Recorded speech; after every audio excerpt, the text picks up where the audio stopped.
Well, it's a pleasure now to introduce a man who is in the news almost all the time, Donald Trump.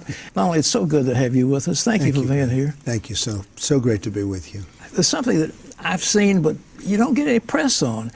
When you built a great skyscraper in New York, you had the first woman, I guess, was she a building supervisor or was she an engineer? Right. Well, I had the first woman supervisor, and I was very proud of that. Yeah. You're right, I don't get very much credit for it, but they don't like to mention that. But I've had many, many women in top positions, and I'm very proud of it. And I think I was sort of one of the first, certainly very early on. And, it's something that is so great. And they did such a great job. Well, I built over 1 million square feet of buildings and stuff. This is a big task. I mean, all those trades. Yeah. But she managed all of that. Right, and that was a long time ago, don't forget. Today you'll have women in charge, and they do a fantastic job. I have women today. You were the first. I think I was the first, certainly of a major building in New York City, absolutely. I want to ask you this. Do you expect to have women in your cabinet and in key positions in your administration? Oh, absolutely, without question.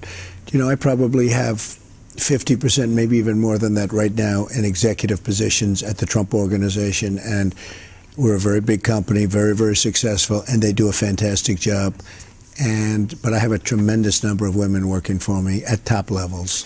They talk about, it's interesting, the Clinton Foundation, I understand there's a disparity in pay between women and men. You're going to make sure that women get paid for equal work with men. You're going to not be any question in the federal government that there's equality, right? Well, I do that, and frankly, I have women. I have the opposite problem. Sometimes I have women being paid more than men. I have a problem with the men, where they're saying the women are making more money than we are. So yeah, it just works out well, and they have been so incredible. So what do you look for when you pick of. employees? What qualifications? I look for energy. I look for honesty. Mm-hmm. You know about honesty. Sure. I look for. But they need that energy. Without energy, it just doesn't seem to work to me. Yeah. I just see that you need that drive, whatever it is. You certainly need knowledge. I love education when you can get it, but I've had people without great education that have done a great job also.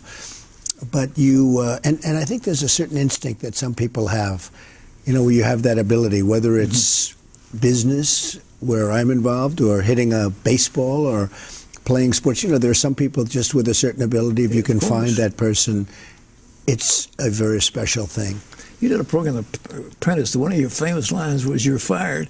I think it's important in business to hire the best people and train them well, but also when people aren't cutting it, you do them a favor to let them go. That's true. It's so true. Oftentimes they won't do a good job because they don't like what they're doing, or they don't have the aptitude or ability. And honestly, they never love when you let them go. You understand that. Mm-hmm. It's funny. I've had people with me for 10 years, and I paid them well and everything else. And you can fire them easily, meaning nice and easy, or a little bit rougher, or even quite rough. Mm-hmm.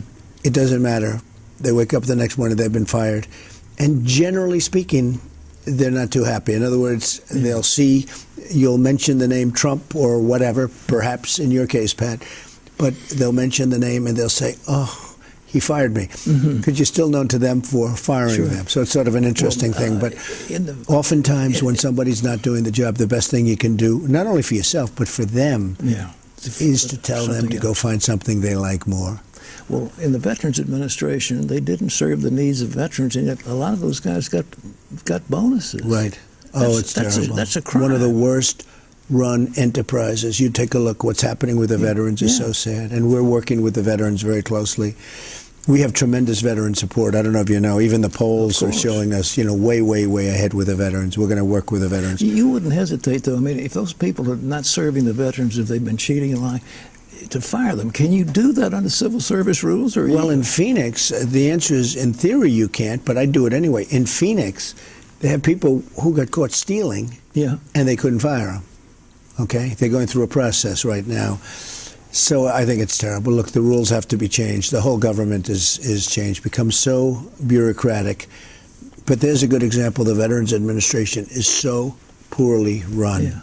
And with us, it'll we've got change. to change the civil service laws in some fashion so that you reward ability and punish insufficient activity. You know, but that'll happen, Pat. That'll happen. I might say I was reading an article in the Wall Street Journal. I think the reporter was Kimberly Strassel, and she said Donald Trump knows more about constitutional law than Hillary Clinton.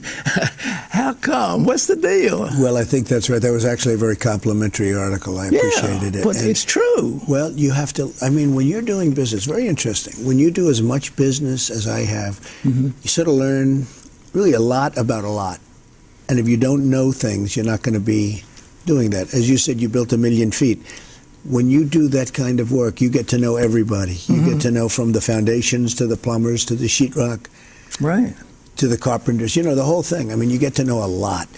But yeah, I think she's probably right about that. Well, you know, but Hillary made statements in that debate concerning the Supreme Court. She was asked, what is the Supreme Court? She said, well, it's an organization representing the whole nation, and their principal task, and I'm putting words in her mouth, I'm paraphrasing, is to look after the little guys. That's not what the Constitution says. Right. That's right. Oh, you have. Well, I thought I gave a good answer, and we talked about religious liberty. Yeah. We talked about Second Amendment, meaning I talked about. And I thought Hillary did very poorly in that debate. I thought it was not a good job. She is a lawyer. I went to Yale Law School ahead of them, but she went to Yale Law School. And the Heller decision, for example, she wants to overturn Heller. Right. And she said Heller had to do with keeping guns away from little toddlers. Right. That's nonsense. That's right. It's absolutely right. She was giving that answer, and I'm sitting there saying, what's going on? Look, Hillary, I don't want to say overrated. Why should I say anybody's overrated? But Hillary would do a poor job as president. If you look at the job she's done for our country, if you look at the Middle East and the disaster that is, if you look at New York State, where she was a senator and she was going to bring jobs back to upstate New York, take a look at what happened. It was a disaster. But you know, Heller, the D.C. law said only people with permits can have guns. Right. Permits are hard to get. Even if you have a permit and you have a gun in your house, you have to disassemble it. Right. So if a woman's got a gun and a burglar comes in, she's got to go and pick all those parts and put it together. I mean, it makes women terribly vulnerable. Well, she gave the wrong answer, and I think I straightened the answer out. Yes. But she gave the wrong answer, and she wasn't called for it. But that's happened a lot. Well, if you're president, we're talking about guns and, you know, Supreme Court, so that Heller decision was one. And the law, the Second Amendment, they talk about a well-ordered militia, and then they talk about the right of the people to keep and bear arms shall not be curtailed. So Heller basically said this has to do with the First Amendment, the Second Amendment, freedom to own guns personally. Right. A lot of those judges thought it had to do with the militia. Right. Well, it's true. And actually, Judge Scalia is the one that was so involved. And I don't know if it was his last decision. It was one of his latter decisions. But, you know, I'm going to replace, as you know, and I've been very strong, he was sort of a role model from the standpoint of what I'm looking to do in terms of replacing our judges. And one of the important things I think about when we think in terms of the Supreme Court, Pat, that is such an important element of this election. Yes. Because this president, whoever it may be, hopefully it'll be me, is going to replace 2, 3, could even be 4. I mean, could even be 4 Supreme Court judges. I mean, perhaps more than anyone. I've even heard the scenario could be 5. You said in Gettysburg today that you would appoint from that list. Is that right? Federalist Society, vetted very carefully, great scholars, pro-life, very, very fine people, Second Amendment. And, you know, I think a very good list. We have a list of 20 judges, and all been vetted by Federalist Society. And I think, it's gotten great marks. Well, something else that Hillary did, she took the radical feminist view in relation to abortion, and she didn't back off one iota in that debate, not one. And you call her on partial birth abortion, and she said it's not as bad as you said. But the truth is, it's worse than probably what you said. worse. It's probably, well, according to her, it wasn't bad at all. I mean, it wasn't even like a little bit bad. The actual partial birth is the baby is about 2/3 already born in the birth canal. The doctor turns it around to get its head, punches the back of its skull, and then evacuates the brain. It is the most barbaric thing. And to defend that and say that's a woman's right. And I said it very strongly. A lot of people I must say, I've been called by a lot of pastors, I've been called by priests, thanking me because they said they've never heard anyone explain it quite the way I explained it. And, you know, I'm very happy about the fact that we can get the word out, because it's terrible. She defended that barbaric practice of partial birth, and then she defended Planned Parenthood, $500 million plus federal dollars. Right. It's terrible. Well, according to the rules of Hillary, you can take the baby at 9 months, and you can imagine what you have to do to that baby to get it out. And you can take that baby at 9 months, and you can abort. And a day prior to birth, you could take the baby. And I said it's unacceptable. Well, and that's a lot of people infanticide. A lot of people, even on the other side of that issue, agreed with me on that. Well, I think the majority of people now, at least fetal viability, beyond that, the majority of women do not stand for abortion on demand. Up to that point, they say, well, I'm pro-choice. You have said you're pro-life. You're unashamedly pro-life. Yeah, I'm pro-life, and I'll tell you, I see more and more people going that route, and you see it too. You know, when you talked about, as an example, other things where they become less and less popular or more popular, the whole pro-life movement is becoming more and more politically popular in terms of politically popular, which actually surprises people. Sure. And you're seeing it too, I think. But it's become more and more standard politically, and I think that's a great thing. You know, Hillary is playing to women.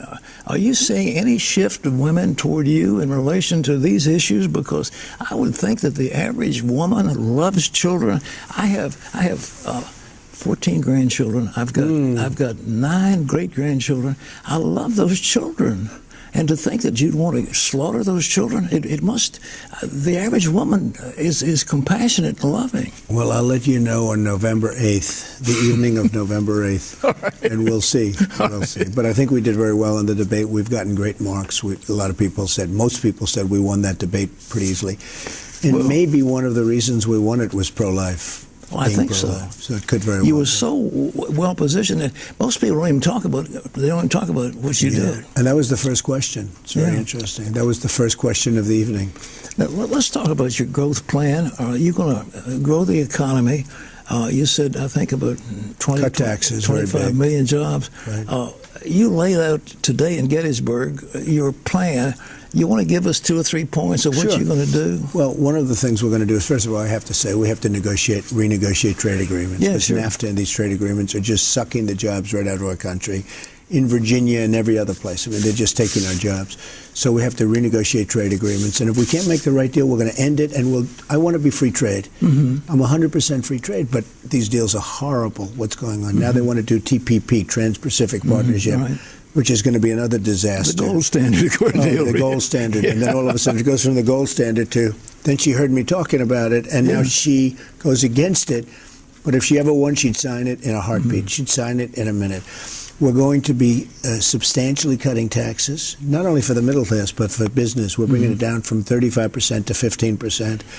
And that will be such an unbelievable, because our businesses, Pat, are leaving this country because taxes are too high. Well, they can't compete. They can't compete. They can't compete.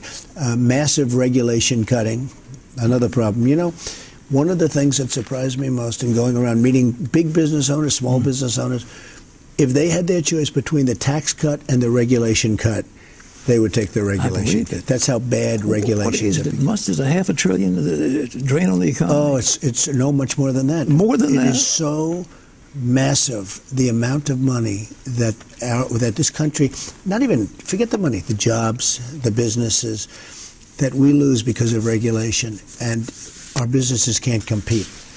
Well, why do they keep are they so opposed to this? It looks like it's incredible. common sense, huh? It's almost become an industry. Regulations become an industry. Oh, yes, absolutely. One of the things, Pat, we have anywhere from $3 to $5 trillion offshore outside of the country, and companies that we have here can't get the money back. They can't bring it back because of bureaucracy and because of the high tax.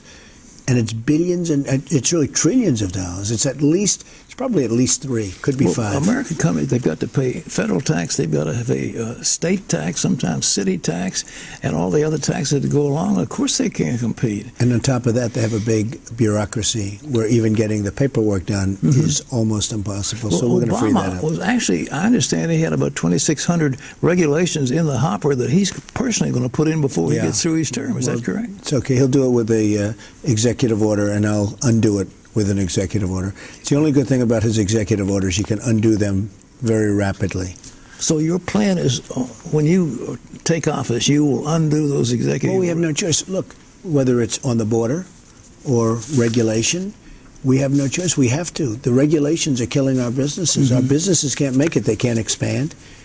You can't start new businesses today. It's very hard to start a new business because of regulation. So we're going to cut the regulations down very substantially. And look, you need them for safety, and you need them to a certain extent for the environment, to a great extent. Certainly. But we are so overregulated that our businesses can't compete. Well, I know I started an IPO that was rather successful, and right now Sarbanes-Oxley makes it so difficult that the average company wants to go to London or someplace besides New York. Very tough. New York has lost a lot of businesses because of that. We're losing it, and we're losing it rapidly. So it has to happen. In military matters, there's been proposed a no-fly zone over Aleppo and those beleaguered cities in Syria. Right. And I don't know if Hillary is for it or not. I think she said she may have been for it. I don't think she knows if she's for it or not. Yeah. Look, the whole thing with Syria is crazy. Syria wants to fight ISIS. Russia is now with Syria. Iran, which we made a powerful nation in a matter of moments. I mean, Iran was in big trouble with Kerry and Hillary. We made them. This Iran deal is one of the worst deals ever. So they're powerful. So they're now with Syria. We want to fight ISIS, but you're fighting ISIS, and you're fighting Syria, and you're fighting Russia, and you're fighting Iran. We have people, they don't know what they're doing. And then we go into Mosul and we tell them we're going to go attack Mosul. For 4 months we've been saying we're going to attack. So everybody in Mosul that we wanted, meaning the leaders of ISIS, have gone. Yeah. And you see what's going on. You see how badly that fight is going. They're using human shields. They're all dug in. What about the element of surprise where we go in and we do the job the right way? But we've been hearing about Mosul now for months that we're going to attack. And they've been plenty ready, and it's turning out to be a very tough deal. It's so sad the way our country's run. It's so sad the decisions we make. But there's a decision. If you want to go into Mosul, you don't tell people for 4 months. Now they're having a hard time, and they're really dug in. And the people that we wanted, the leaders of ISIS, are gone. Would you keep the same defense team in place, or do you find that you've got other people in mind? I think we'd put new people in, but look, I'm sure some of the generals are excellent. I have over 200 generals and admirals endorsing me. I'm sure some of the generals are excellent, but I think they have very poor leadership, and I think it's being run by Obama. There's no question. We've made some really serious matters. Apparently there was a great deal of deception. There have been so many lies, that Obamacare, if you like your doctor, you can keep him. If you like your health plan, you can. Total lies. And you mentioned in one of the debates, Gruber was laughing about the fact that he was lying with what he was doing. But there have been lies in regard to the Iran nuclear deal. One of his lies on everything having to do with Obama. How about Jonathan Gruber, the architect of Obamacare, was laughing at how stupid the American people are for agreeing to this, for doing this. And that was a year ago, 2 years ago, and now he's gone. Obamacare is a disaster. Rates are going up 60, 70, 80%. The deductibles are so high you can't use it. It's a terrible thing. And we're going to repeal it and replace it, by the way.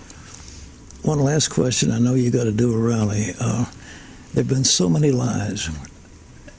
Accepting national security, which is a totally different ballgame, would you make a pledge not to lie to the American people as president? Oh, I think it's a great pledge. I think it's a great pledge. And, you know, it's a pledge that I would like to make. But I will say this. Some of the, well, maybe you just don't say anything. As an example, with Mosul, with the way they've handled it. Of course. Well, that's national defense. Maybe, and I know I understood and you said except for national security, because you have to do sometimes what you have to do for the safety of our people and our nation. Sure. But no, you don't want to lie to the American people. You know, Obama lied about Obamacare. In many ways, he lied. Frankly, if he didn't lie, he could have never gotten it through because the Democrats went along because they actually believed him. Mm-hmm. They're very unhappy with it. Obamacare is falling of its own weight, but we're going to terminate it. We're going to repeal it and replace it. I appreciate so much you being here. Donald, thank you so much. Thank you very much, Pat. God bless you.